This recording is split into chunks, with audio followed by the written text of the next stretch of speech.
নমস্কার বন্ধুরা, আমি শর্মিষ্ঠা কিচেনে সবাইকে স্বাগত।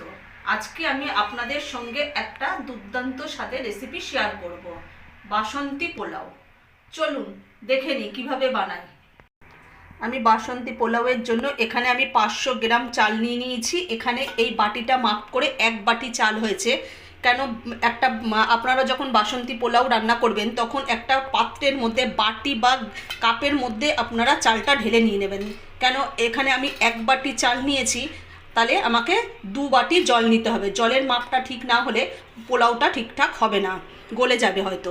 এখানে আমি চালটাকে আগের থেকে সুন্দর করে ধুয়ে জল ঝরিয়ে নিয়েছি। আর এটা যেহেতু গোবিন্দভোগ চাল, সেজন্য আপনাদের বেশি ধোয়ার দরকার নেই, একবার ধুলেই চলবে। কেন বেশি ধুলে গোবিন্দভোগের যে চালের যে একটা গন্ধ থাকে সেই গন্ধটাই চলে যাবে। তাহলে আমি গোবিন্দভোগ চালের যে বাসন্তী যে পোলাওটা করব তার জন্য আমি এখানে কিশমিশ নিয়েছি। কিশমিশগুলোকে ধুয়ে নিয়েছি। আপনারা চাইলে কাজু বাদামও ব্যবহার করতে পারেন, কোনো অসুবিধা নেই। আমি এখানে শুধু কিশমিশই নিয়েছি।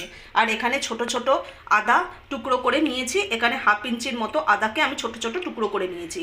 আর এখানে আছে কড়াইশুঁটি। আমি কড়াইশুঁটি দেবো পোলাওয়ের মধ্যে, খেতে তাহলে খুব ভালো লাগবে। আর 3টে কাঁচা লঙ্কা নিয়েছি। আমি চালটাকে প্রথমে আমি ম্যারিনেট করে নেব। এখানে আমি 4 চামচ ঘি দিয়ে দেবো।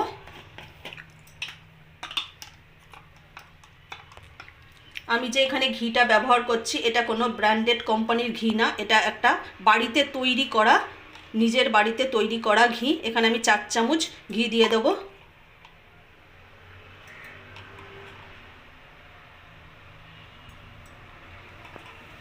পরিমাণ মতো আমি নুন দিয়ে দেবো আর 1/2 চামচ হলুদ গুঁড়ো। আমি চামচ দিয়ে চালটাকে ভালোভাবে মেখে নেব। আমি চালটাকে সুন্দরভাবে আমি মেখে নিয়েছি। আমি গ্যাসটা ধরিয়ে দিলাম। কড়াইটা আমি বসিয়ে দিচ্ছি। কড়াইয়ের মধ্যে আমি ঘি দিয়ে দেবো। ঘিটা আমি ভালোভাবে আগে গরম করে নেব। কড়াইতে ঘিটা গরম হতে হতে এখানে যে চাল নিয়েছিলাম 1 বাটি, সেই পরিমাণ আমি সেখানে 2 বাটি আমি জলটা একটা গরম করে নেব। একটা পাত্রের মধ্যে নিয়ে আমি গরম করে নেব। ঘিটা গরম হতে হতে এর জন্য আপনারা সব সময় চালটা কোনো বাটি বা গ্লাসের মধ্যে মাপ করে নেবেন। এখানে আমি 1 বাটি চাল নিয়েছিলাম, আমি এখানে 2 বাটি জল দিয়ে দিলাম। এবার জলটা আমি আলাদা ওভেনে এটা গরম করে নেব। ঘিটা গরম হয়ে গেছে আর ঘিয়ের থেকে খুব সুন্দর একটা গন্ধ বেরোচ্ছে। এবার আমি যে এখানে আদাটাকে ছোট ছোট টুকরো করে কেটে রেখে দিয়েছিলাম সেটা আমি কড়াইতে দিয়ে দেবো। আদাটাকে ভালোভাবে ভেজে নেব। আমি আদাটাকে ভালো করে আমি ভেজে নেব, একটু লাল করে। আদার কাঁচা গন্ধটা যতক্ষণ না যায় ততক্ষণ আমি ভেজে নেব। আদাটা সুন্দরভাবে ভাজা হয়ে গেছে, আদার যে কাঁচা গন্ধটা সেটাও আমি চলে গেছে। এখন আমি এর মধ্যে যে গোবিন্দভোগ চালটাকে আমি ম্যারিনেট করে রেখে দিয়েছিলাম সেটা আমি কড়াইতে দিয়ে দেবো। কিশমিশটাও আমি কড়াইয়ের মধ্যে দিয়ে দেবো, চালের মধ্যে। কড়াইশুঁটিটাও আমি দিয়ে দেবো। এবার আমি চালটাকে ভালোভাবে ভেজে নেব, সুন্দরভাবে। আমি অন্য পাত্রের মধ্যে যে জলটা ফুটাচ্ছিলাম, দেখুন কিরকম টকবক করে ফুটে গেছে। এটাকে আমি গ্যাসটাকে বন্ধ করে দেব। এদিকে আমার চালটাও সুন্দরভাবে ভাজা হয়ে গেছে। এবার আমি জলটা দিয়ে দেব, আস্তে আস্তে করে আমি দিয়ে দেবো। গ্যাসের ফ্লেমটাকে আমি একটু আস্তে দিয়ে দিলাম, না হলে জলটা দেওয়ার সাথে সাথে চালগুলো ছিটতে পারে। এর জন্য আমি আস্তে করে দিয়ে দেবো।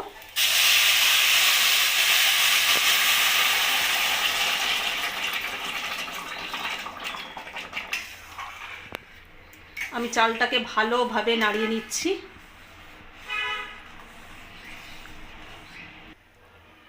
আমি গ্যাসের ফ্লেমটাকে একটু জোরে দিয়ে দিয়েছি, কেন ফোটার জন্য। আর আমি এখানে অল্প একটু চিনি দিয়ে দেবো। যখন চালটাকে ম্যারিনেট করেছিলাম তখনও চিনি দিয়েছিলাম, আমি অল্প একটু দিয়ে দিলাম। আমি এখনও চিনি দিইনি, আমি তখন নুন দিয়েছিলাম। আমি ওটাকেই ভুল করে বলে দিয়েছি যে চিনি দিয়েছি।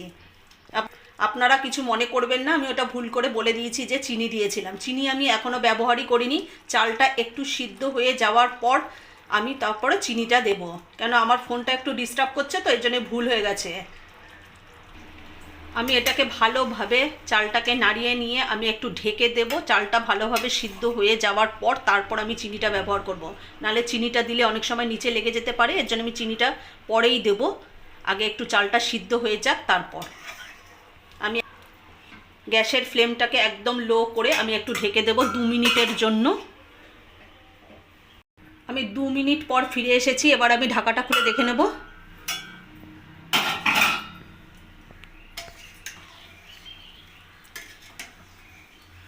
চালটা প্রায় সেদ্ধ হয়েই এসছে। এবার আমি চিনিটা হালকা ওপর থেকে দিয়ে দেবো। পোলাও এমনিতেই মিষ্টি হয়, আপনারা যে যেরকম পছন্দ করেন মিষ্টিটা আপনাদের পছন্দ মতো দেবেন। এবার আমি চিনিটাকে আস্তে করে আমি মিক্সড করে দেবো পোলাওয়ের সঙ্গে।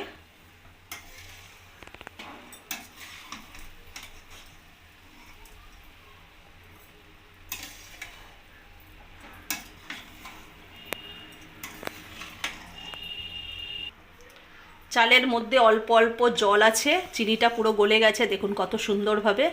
আমি আর একটু ঢেকে দিলেই আমার পুরো বাসন্তী পোলাও একেবারে রেডি হয়ে যাবে। আমি চিনিটা ভালোভাবে নামিয়ে নিয়েছি, এবার একটু ঢেকে দেবো।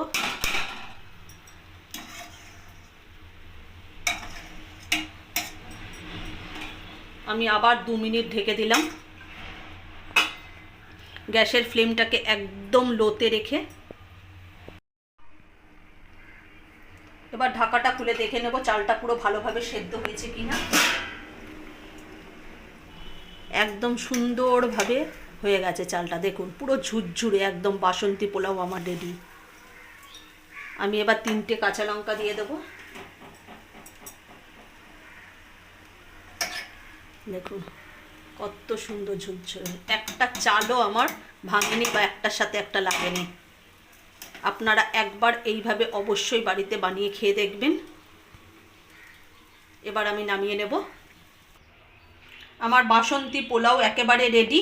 আজকে যদি আমাদের এই বাসন্তী পোলাওয়ের রেসিপিটা যদি ভালো লেগে থাকে তাহলে লাইক, কমেন্ট, শেয়ার এবং সাবস্ক্রাইব করতে ভুলবেন না, আর অবশ্যই বাড়িতে বানিয়ে খাবেন।